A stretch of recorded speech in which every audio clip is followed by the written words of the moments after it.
Okay, so let's start with the slides. Okay, so a bit disclaimer. So the content for this today's session is more for educational purposes, which is also a good starting point if you want to develop your own trading strategy. So it's more friendly for, let's say, beginners, or let's say your intermediate level. Also, it's also quite useful, some of the information that I find. Okay, so before we develop any trading strategy, what usually I would recommend people is that you should have your own independent thinking, or more or less like you should not like 100% like follow exactly like what the gurus say out there. So they may be right, but like you don't have a feel of why do they tell you to follow that strategy. So for example, some people might say that, okay, see the 10 moving average cross over the 20, then you buy. But you don't really know why. Why 10? Why 20? You know, sometimes it's better to have the reasoning or the idea from your own. So at least you know what is going on. Okay, so today we are covering more on these few topics. So the design process of a trading strategy. We're going to extend our findings onto the other markets. We are going to talk about volatility, and also what are the limitations to consider whenever we develop a trading strategy. Okay, so the process that I like to use is this process. So first, what we do is that we observe. So we observe what's going on. We observe like what are the patterns. We observe what are the market movements. Then we come up with our own formulation. You know, like we test out something. I think that when it cross over, we should buy. I think it goes below, then we should sell. So we test our ideas. Then we go and adjust. So once we test that, I find that maybe it's not so suitable. Maybe you need to change a bit. So testing and adjusting is a process where we go through back and forth. So let's say you test really, you find out that, oh, this one might work, but realize that after you do more tests, you realize that, oh, actually not so suitable. Maybe you should reduce like the timing, or maybe you should reduce certain quantities. Then you adjust back. Okay, so for observing, so what I like to use is, let's say, let's look at the simple moving average 200. So we can observe that how does the price move with the indicator. So for example, in this case, we see that price move more or less like together with the indicator. So let's say like during this period, you see price is above the 200 SMA, and it's more or less like on an uptrend. Once it cut below, more or less like, downtrend. But again, we realize that one thing observed, that it's quite slow. Like the moment it cut here, but this is already like halfway through the downtrend. And realize that when you go back up, right, more or less like you already miss like half. So immediately you were to short here and you long back here, and then you more or less like you lose some of your previously unrealized profits. So that's not so good. So what I like to use is also the Heikin Ashi. So Heikin Ashi is a way of cleaning the candlestick data. So sometimes, if you look at a smaller time frame, or you notice that prices are quite random. So you want to clean up the prices. So what does this indicator does is that it cleans up the prices. So let's say there's a lot of random movement. So we can clean up a bit. So you show it in a blue candle and red candle. So blue candle means the prices are going up, and then red candle means the prices are going down. Then, okay, so show you an example. So for example, like during this period, prices are going down. So you can see that the candles are red. And during this period, the prices are going up. So the candles are blue. So we notice that compared to the simple moving average, the Heikin Ashi reacts faster than the simple moving average. So this we can use this insight as our part of our trading strategy. So one more thing also we can notice is that when we see three candles with no tails, let's say red candles, no upper tails, so it's a quite strong trend going down. So same thing for blue also, three blue, you notice that no lower tails, so there's no price pushing it down, so more or less like it's quite a strong uptrend. But you see that during sideways period, it's also quite uncertain. So maybe you should add like another indicator or something that to tell us that is it this period, like does it have a strong trend, or is it like just going sideways? So we want to avoid those periods. So what I will introduce, maybe you can add another indicator, MACD. So we observe that MACD, how does it move with prices? So what I would like to use, usually what I would do is that, you notice that MACD is made out of two things. One is mountain-like lines, so a few lines builds up a mountain, and another part is moving average of the lines. So what you notice like during this period is that the red line goes into the mountain. So usually when the line goes into the mountain, I would say that it is a strong trend. So for this case, like the red line goes into the mountain, it's a strong uptrend. So you can see that also the blue candles, 1, 2, 3, no lower tails, strong uptrend. Same thing for downtrend. So you notice that the down mountains formed by the white lines and also the red line goes through inside the mountain. So this is considered what we consider a strong downtrend. Okay, so we notice that there are certain up in the mountain strong trends and also some of the out the mountain. So it's this we call it a reverse trend. So I go back to the previous slide. For example, during this period, you notice that even though this part is in the mountain, okay, but during this part is out the mountain. So it's a reversal. So during this part we call it a reverse. When it's out the mountain from in to out is a reversal. So same thing from down to up is also a reversal. So we can consider this as buy trends, buy signals and sell signals. Okay, so look at here some of the examples here I have. Is let's say during this period. So this is going downtrend. You notice that in the mountain becomes out the mountain. This is an uptrend. So down in the mountain from down goes back up. So it's out the mountain, so it's an uptrend, starting of an uptrend. So you notice that also sometimes that sideways quite confusing, sideways not so strong. But what we can do is that we would like to test out whether do they work or not. So this is some examples. So let's go into the first part of our testing phase. So we really observe that some prices move together with three indicators. So what we can do is that we can come up with a trading strategy. One simple trading strategy I can think of is that we have three conditions, three indicators. So if they all meet, it's a buy signal. So for example, our price, SMA. So if it's an uptrend, it goes up. So if the price is above the SMA, more or less uptrend. And then we want to enter when there's also the three blue candles, the Heikin Ashi three blue candles, and no tails. Okay. Then also we are looking for the MACD when it is in an uptrend, and also it is in the mountain or it's a reversal uptrend. So same thing when you see these three, it's a buy signal.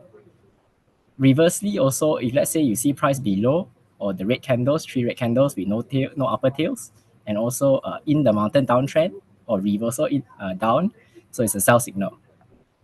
Okay. So example, okay, we look back at the slides. So this is the 1 hour chart for Euro USD. So let's look at this time period. So first thing we look at price above EMA 200. Okay, check. Number one, check. Okay. Next, three blue candles up. Okay. Point number two, check. Heikin Ashi, check.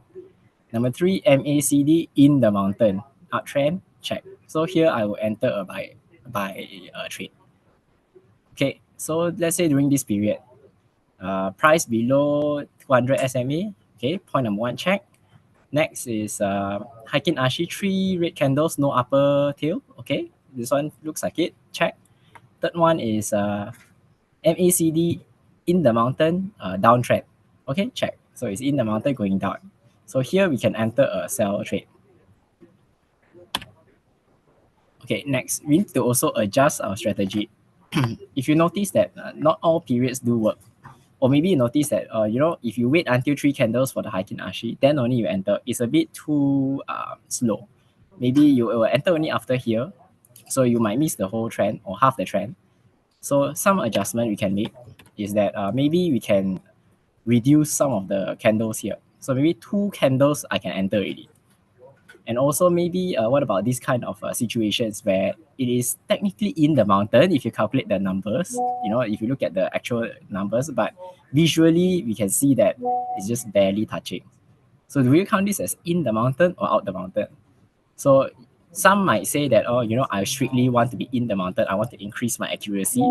But some people might say that maybe if I do too strictly, I don't get many trades. So I might miss out on opportunities. So that's where we can do our testing further on later. So one more thing we need to consider is also our exit. So we know that we have an entry strategy, but we don't have an exit. So it's also no point that if you can enter 100 times and it's mostly accurate, but you don't know when to exit. So you might lose your profits in the end. You might be right, but in the end, you don't know when to exit and you lose your profits. So we can decide that maybe we exit based on a very simple TPSL. I set a TP, I set an SL. Once it hit, it hits. Or another way is that if you want to capture the full trend, right, you can also exit whenever your price or MA reverses. So maybe price cuts below the MA, then you sell off your buy trade. Or whenever the Hiking Ashi, the candlestick changes color. Or whenever you see the reverse MACD appears. So any one of these three, maybe you can consider. But for now, let's consider the basic TPSL approach. Okay, so for this test, we are going to do some testing based on the strategy. So choose a random time period between 2023, the time and hour. So you can type in the chat to choose like a random time.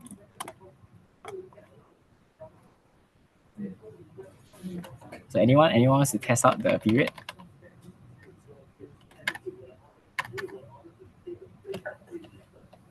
Okay, if not, then I'll pick a random time. Okay, so it's 6 o'clock, 45 minutes now. So I'll go for 6:45, maybe yesterday. So Euro USD, I look at the 1 hour chart and I pull back 6 o'clock.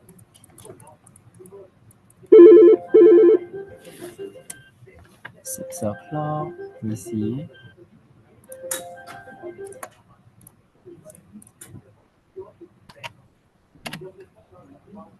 Six o'clock, three, somewhere here. Okay, somewhere here. I mark it with a line, somewhere here. Okay, now so let me pull up the Hiking Ashi. So if you're using the MT5 platform, the Hiking Ashi indicator can be found under the navigator, under indicators, should be examples. And then Hiking Ashi, this one. So just drag and drop onto the chart.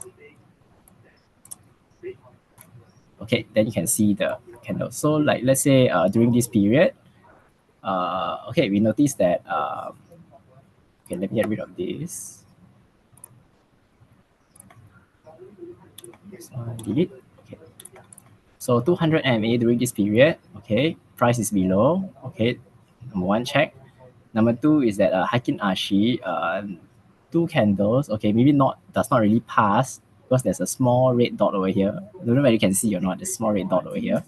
So this period does not pass, so we don't enter a signal here. But if we draw back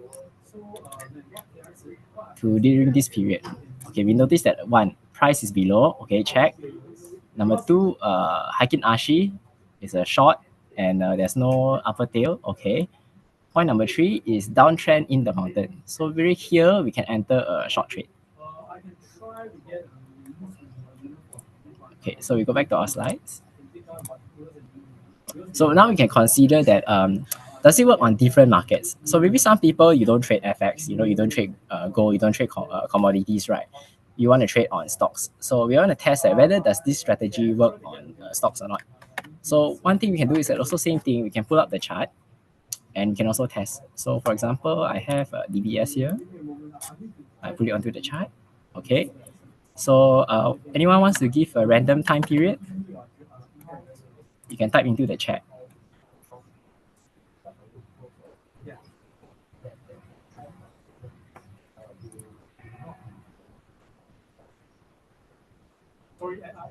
Okay, if no, it's okay. Then I'll use the same timing again. So I'll look at yesterday.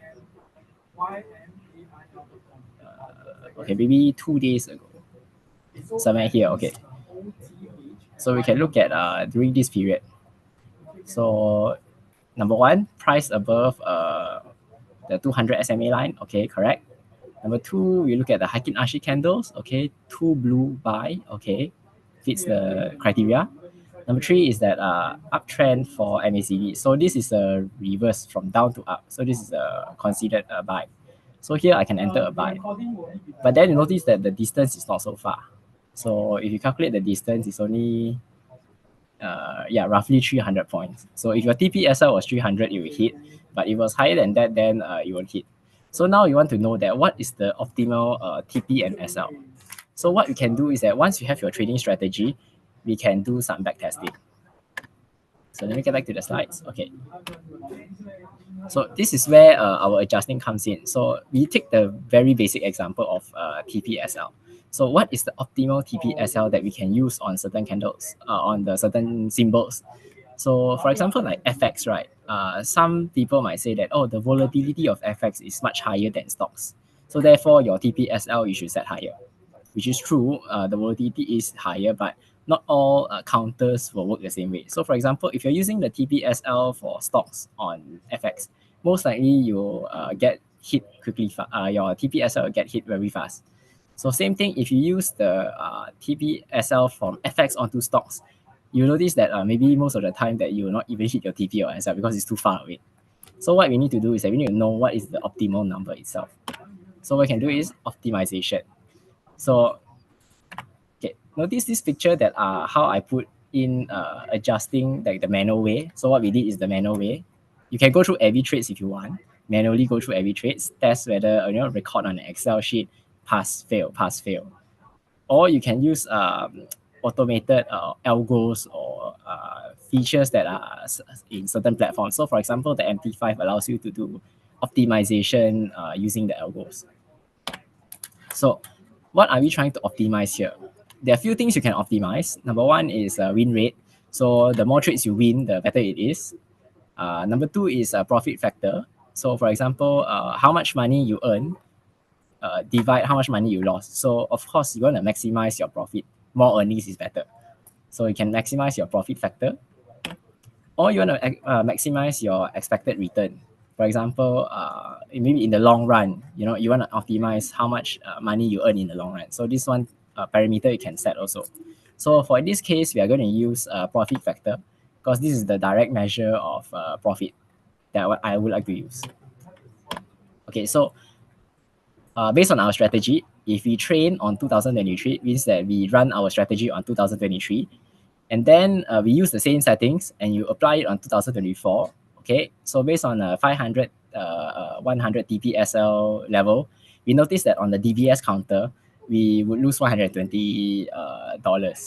This is not accounting for any costs like commissions or any swaps or anything. So it's just pure P&L from trading.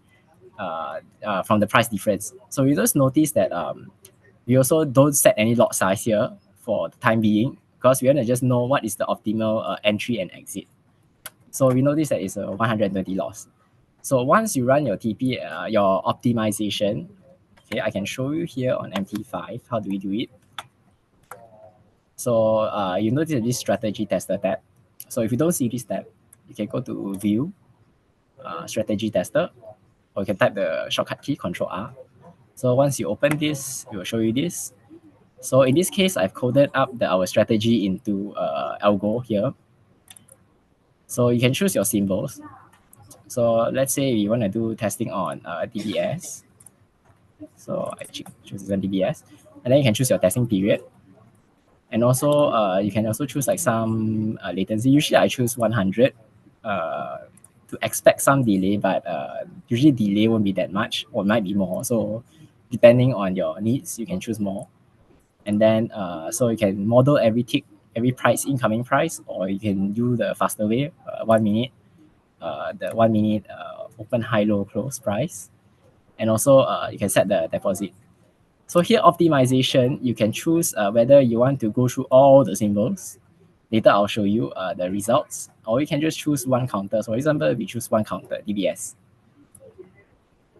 Okay, so once you run this, you get this graph that you see just now. So optimization tells us that the TP and SL points here is 1,000 to 100. So it's a 10 to 1 risk reward ratio. So 10 to 1 risk reward ratio on 2023 tells us that 10 to 1 on 2023 is the best. If you apply it to 2024, you get a profit of 59. So for example, what I've done here is that I'll take one of the sample trades through the historical testing. So you notice that some of the trades, like during this period, the red line here is a trade. So it entered a sell here. So same thing, conditions are met, it entered a sell.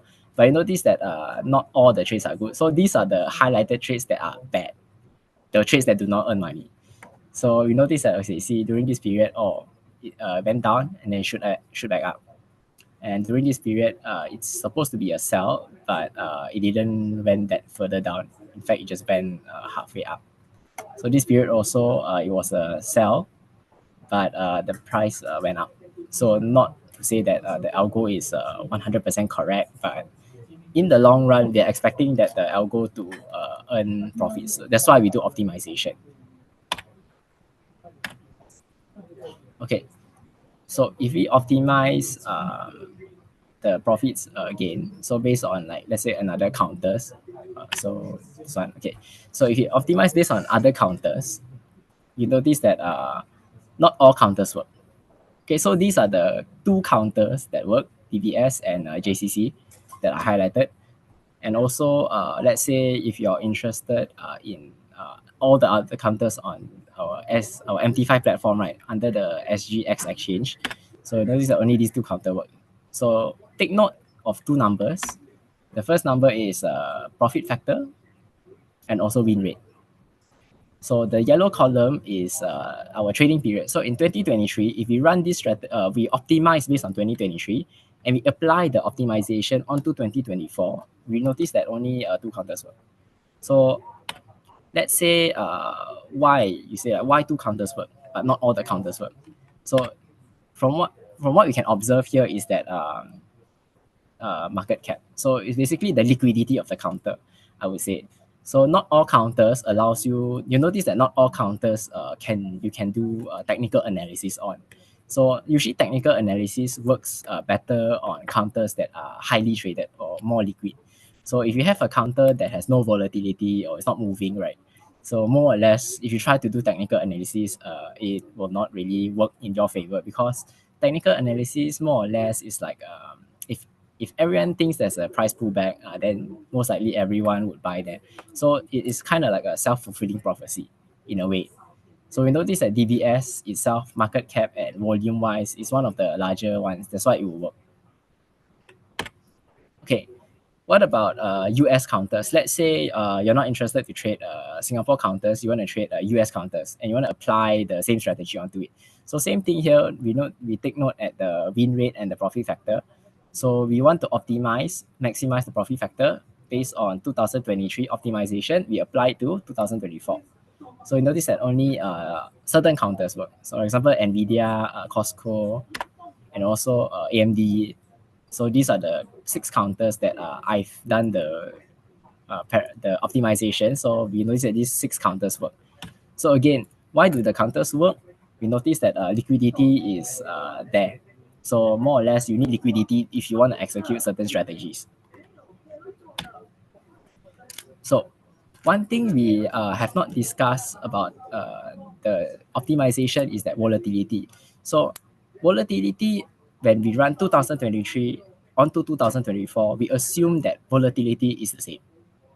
But we more or less know that volatility is not the same in 2023 and 2024. For example, 2024, after the US election, we noticed that there's a spike in volatility for certain counters.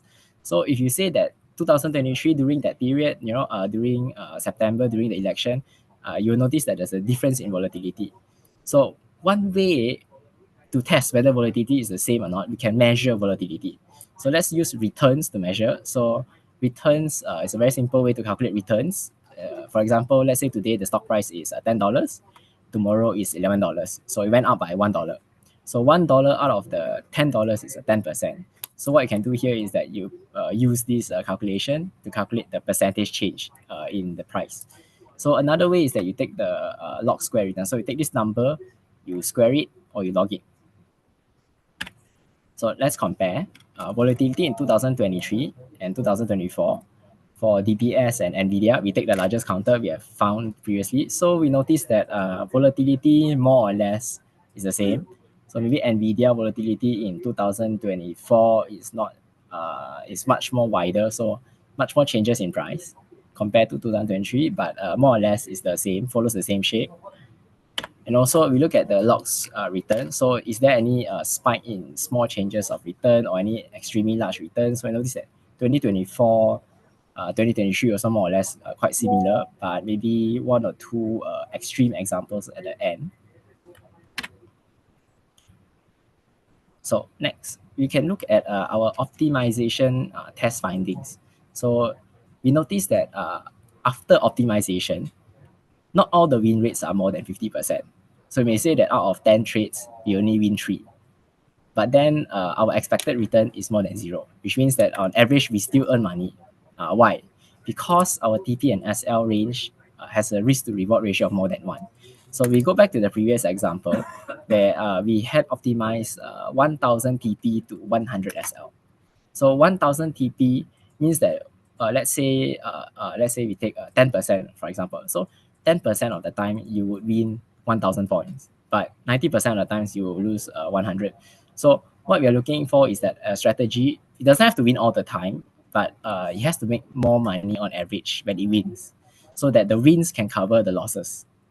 So we also notice that liquidity or volatility of the symbol will affect the results. So we assume again that the volatility is the same, and that we only trade this strategy on liquid counters, more counters that have larger market cap, or they're bigger counters. So more or less, the strategy would likely work on it. And also one of the limitations we notice is that not all the parameters are permanent. So again, we use 2023 and we assume that 2023 would apply to 2024. But then the 1000 TPSL and 1000 to 100 TPSL may work in 2024, but then 2024 to 2025, it may not work because the market may have changed really. So volatility and market conditions of the training and testing period, we assume that they are the same. But who knows, 2025 may be less volatile or more volatile. So that's where we need to continuously do our testing and adjusting. So testing and adjusting is not like a one-time thing. So you need to continuously do it, or maybe at a certain interval, like 3 months, 1 month, depending on how frequent you do your testing or how frequent you use your trading sample size. So one more thing also is there's a limited sample size. So some people might argue that 2023, 1 year only, very short training period. Some people like to test 10 years. But what I would like to say about this is that what I find is that if you test your strategy for over 10 years, let's say 2014 to 2024, and then you try to apply it to 2025, but you're assuming that the volatility of that past 10 years is the same and will apply to 2025. So for me, I feel like it's not so accurate, but you can get more accuracy if you train on a shorter time period. So 2023 to 2020, you apply to 2024. The difference in volatility or let's say market conditions is more or less similar compared if you take 10 years ago. So if you take 10 years ago and you train it and apply to the next 10 years, right, I would say that more or less you get a very different result. So it's not really what you want, but like if you want something similar, try to reduce the time period or try to get overlapping time periods. Also, again, our test ignores trading costs. So some strategies you may find that once you optimize, they may tell you that oh, this is a good way. This settings is a good way to continue earn profits in the long run. But if you haven't factored in trading costs, maybe after commissions you might lose because there is this small little profit, but it's eaten up by your trading costs. So again, you need to factor in your trading costs. So maybe you need to calculate the average volume or calculate the average holding period. So you know that what is your trading cost. So you can factor in that into your final optimization profit numbers. Okay, so some recommendations, I would say that if you're using this method of building your trading strategy is that we can fine tune our strategy, number one. we can pick up more criteria. So what I presented here is only 3 methods to pick out your buy and sell signals. So for example, some people may say that I never used MACD before, but I don't like it. I want to use RSI because I'm more comfortable with it. I trade with RSI every day. So if I use RSI, I know or less know what the feeling of RSI is. When is it oversold? When is it overbought? So you can also choose out your own criteria if you don't like the criteria that you see presented here. Number 2 is that you need to filter for entry and exit conditions. So again, our entry and exit is based on these predefined conditions that we observed previously. So let's say you observe that maybe in the long run or maybe in the future, markets don't behave where we expect them to behave, or prices don't behave in a certain way. So you notice that maybe, let's say if you're doing a 10-20 crossover, MA crossover, you notice that maybe not so good. Maybe 15-20 is a better number. So these are the certain entry conditions or exit conditions you may need to consider to change in the future also. One more is that we need to extend the strategy. If let's say you want to extend the strategy to other markets, you need to understand certain things like volatility or maybe a bit about the symbol itself. So if let's say you want to extend your strategy into the gold market, compare if you want to extend the strategy into the, let's say, the stock market or maybe futures, you need to consider whether does the strategy apply or not. Can you even short sell in the counter? So if you want to enter, that maybe your counter shows you a lot of sell entries, but you cannot short sell. So no point also. So you have to consider the other markets or the nature of the product itself. Next is that we also need to consider our position sizing. So like I mentioned previously, we did not consider position sizing or leverage. So for example, if you have a 100,000 account, are you going to trade the smallest lot size? No, right? That will not be efficient use of your capital. So you need to also consider whether if you do position sizing, you increase your position or you reduce your position, does it follow the trading strategy? So you might consider also things like liquidity. If let's say you're doing stocks, can your order fill the order book or the first layer, or will your position eat up the second layer also? So in that case, does your average price or your TBSL may go off? So you need to consider these kind of things when you're extending your strategy. So to conclude a bit, today we have covered certain things like the trading strategy design process. So we have gone through the observe, the testing and adjusting. So testing, adjusting, we'll go through back and forth to find out where is the sweet spot between an optimal strategy. Next, we also look at how can we extend our findings onto another market. So at first, we look at the FX market. So if we extend this into the stock market, we notice that some stocks work, some stocks do not work. Singapore stocks, we notice that DBS works. For US stocks, we notice that NVIDIA works. Why they work is because there's liquidity. They are large companies. So we also need to take note that whether the companies we can trade, is there liquidity for us to execute certain strategies. Next, we also discuss a bit on volatility. So we are assuming that volatility during our testing and trading period is the same. But does that hold if you want to extend it to in the further periods? So this is something also we need to consider. And lastly, also we discuss certain limitations to when we develop a certain strategy. So one thing is that position sizing and also your how you enter and exit, or what are the criteria to enter exit. So these are the certain things that we can consider. So with that, that's the end of the first part of the talk. So continuing on, we have some promos that are going on. So right now we have a CFD welcome gift. So these are for our new clients. So if you're new to CFD, very new, haven't not opened account before. So if you can open an account with us, you get the tier 1 price. You're entitled to the tier 1 price, which is a Plantier CFD. So if you open a POEMS CFD account with us, then the tier 2 and tier 3, if let's say you were to trade, so you open a POEMS CFD account and you trade 1.5 or 4.5 million. So 1.5 and 4.5 million in CFD contract value is actually not that many. If, for example, if you trade FX or indexes, right? So one contract itself, let's say Euro USD is 10K. So if you trade like one lot in out, that's already 20K. So you only need to trade 1.5 million, then you will be entitled for the the TSM and Microsoft CFD share. So you can scan this QR code to open an account. My team will also be sending a link in the chat below to open an account.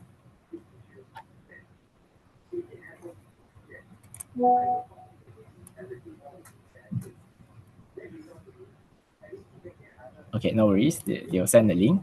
Okay, so one more thing is that we also have our Telegram channel. So if you like what content that we present here today, or you like to know more content in the future, or newsletters, or webinars and seminars and events, right? You can also join our Telegram channel. So it's free. You don't have to pay anything to join the channel. So we have a lot of updates in the channel. So you can join also. You can click the link below or in the chat, or you can scan the QR code.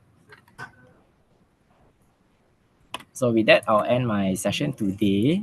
We can go into the Q&A. So if you have any questions, you can type in the chat or you can type in the Q&A section.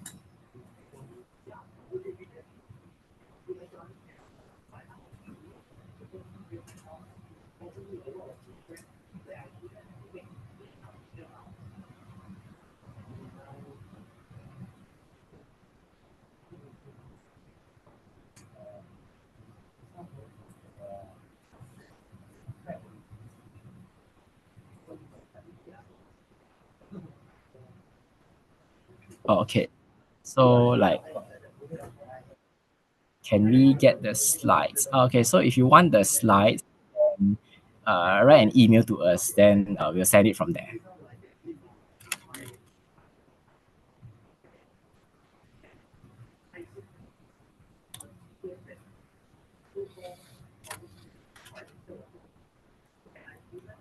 Okay, let me see any more Q&A.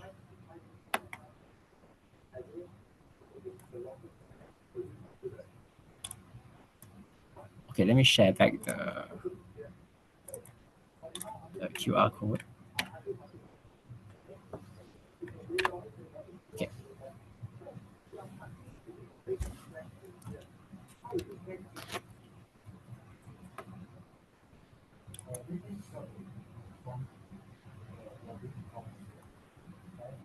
There's no more Q&A, then I guess we can end the session here.